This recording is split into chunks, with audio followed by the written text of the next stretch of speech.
Ajaran tentang Alkitab. Alkitab adalah firman Allah yang hidup, diwahyukan dan ditulis oleh orang-orang yang dipimpin oleh Roh Kudus, dan isinya menyatakan Allah yang mutlak. Dalam Alkitab, Allah telah memberikan penyataan yang lengkap dan sempurna kepada manusia. Kebenaran pernyataan ini dibuktikan dengan mujizat, penggenapan nubuat, dan penggenapan oleh Tuhan Yesus Kristus sendiri.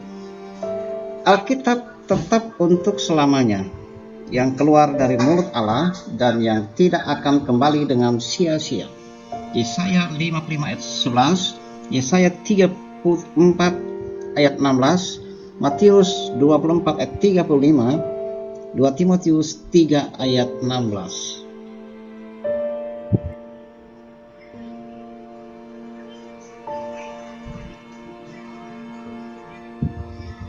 Alkitab adalah firman Allah. Alkitab adalah firman Allah yang dapat dipercaya, dimulai dengan pernyataan-pernyataan dari Alkitab itu sendiri. Bukti bahwa Alkitab adalah firman Allah dinyatakan oleh pernyataan-pernyataan sebagai berikut. 1. Pernyataan Alkitab tentang Alkitab. Alkitab adalah firman kepada manusia. 2 Timotius 3 ayat 16, 2 Petrus 1 ayat 20 sampai 21. Dengan pernyataan ini, Alkitab menyatakan bahwa meskipun Alkitab ditulis oleh manusia, para penulisnya diilhami oleh Allah. Pengilhaman dalam penulisan Alkitab berarti bahwa inisiatif penulisan itu datang dari Allah dan dikuasai oleh Allah sendiri.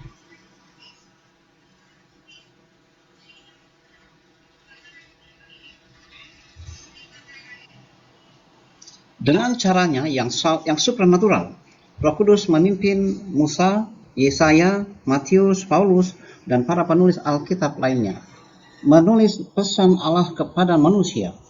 Pernyataan Alkitab bahwa Alkitab diilhamkan oleh Allah sendiri dijelaskan dalam beberapa bagian dalam Alkitab, yaitu segala tulisan yang diilhamkan Allah memang bermanfaat untuk mengajar, untuk menyatakan kesalahan, untuk memperbaiki kelakuan, yang untuk mendidik orang dalam kebenaran. 2 Timotius 3 ayat.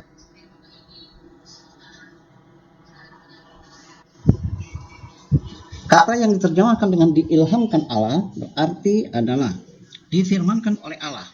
Hal itu menunjukkan kepada kita bahwa Alkitab pada dasarnya buah pikiran Allah. Roh Kuduslah yang mempengaruhi setiap individu penulis Alkitab. Diilhamkan Theopneustos artinya dinafasi atau dihembusi oleh Allah. Maka ungkapan tulisan yang diilhamkan Allah berarti tulisan yang dinafasi oleh Allah sendiri. Pernyataan Alkitab sebagai firman Allah juga terdapat dalam kitab 2 Petrus 1 ayat 20 sampai 21. Yang terutama harus kamu ketahui ialah bahwa nubuat-nubuat dalam kitab suci tidak dapat ditafsirkan menurut kehendak sendiri. Sebab tidak pernah nubuat dihasilkan oleh kehendak manusia, tetapi oleh dorongan Roh Kudus, orang-orang berbicara atas nama Allah.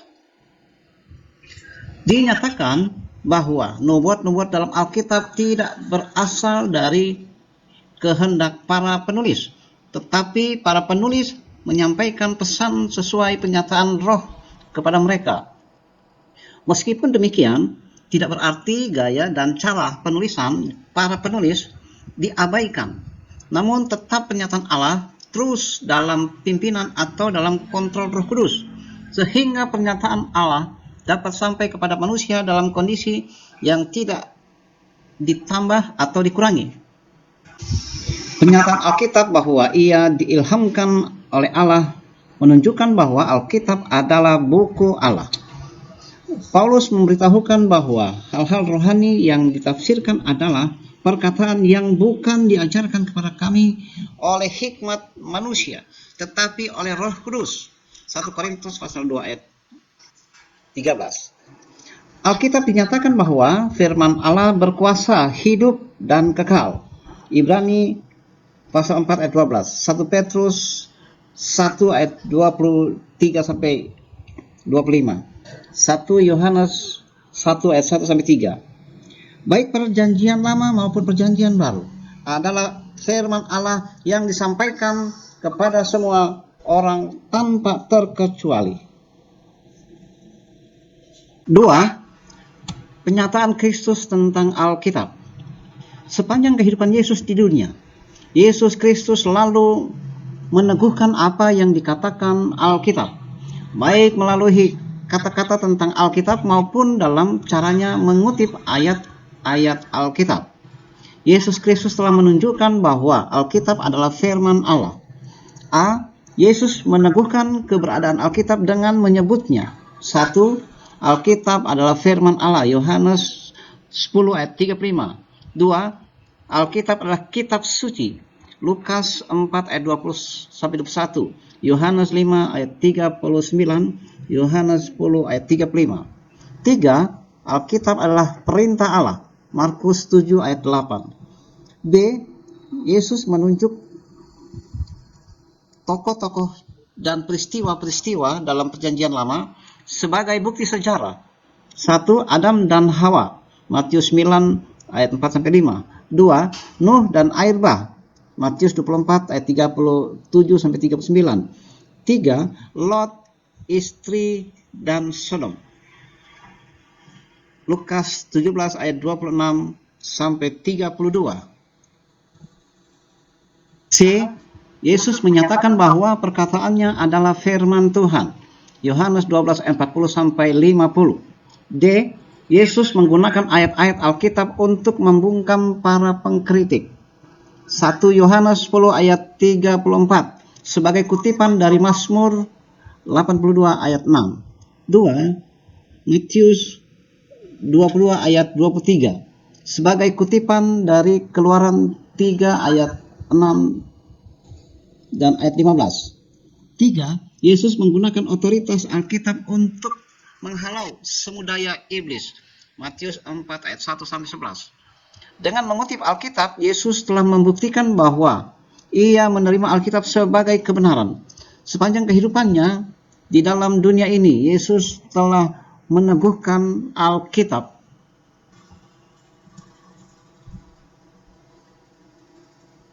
3. Penyataan para penulis Alkitab tentang Alkitab. Para penulis Alkitab mengukuhkan penyataan Alkitab dengan menerima bagian lain dari Alkitab sebagai firman Allah.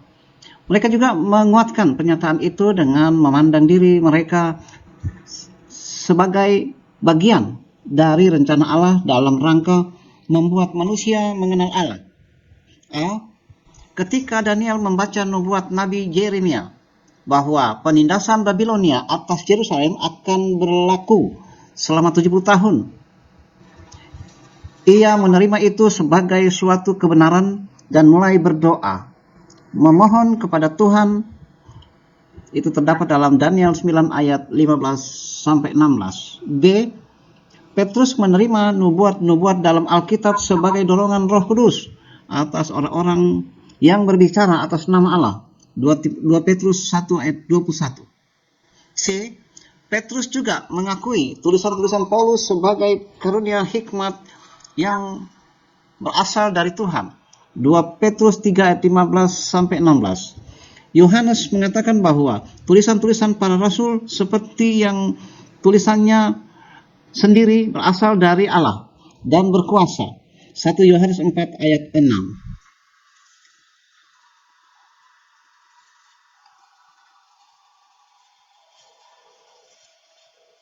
Para penulis memandang diri mereka sebagai penyampai firman Allah. 1. Yesaya memulai kitabnya dengan pernyataan Tuhan berfirman, Yesaya 1 ayat 2. 2. Yeremia mengawali nubuat-nubuatnya dengan firman datang kepadaku, Yeremia 1 ayat 4.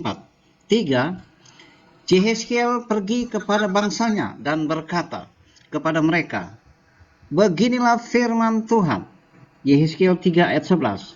4. Paulus menegaskan bahwa firman Tuhan yang diberitakannya adalah dari Tuhan, bukan dari manusia. Galatia 1 ayat 11 sampai 12, 1 Tesalonika 2 ayat 13.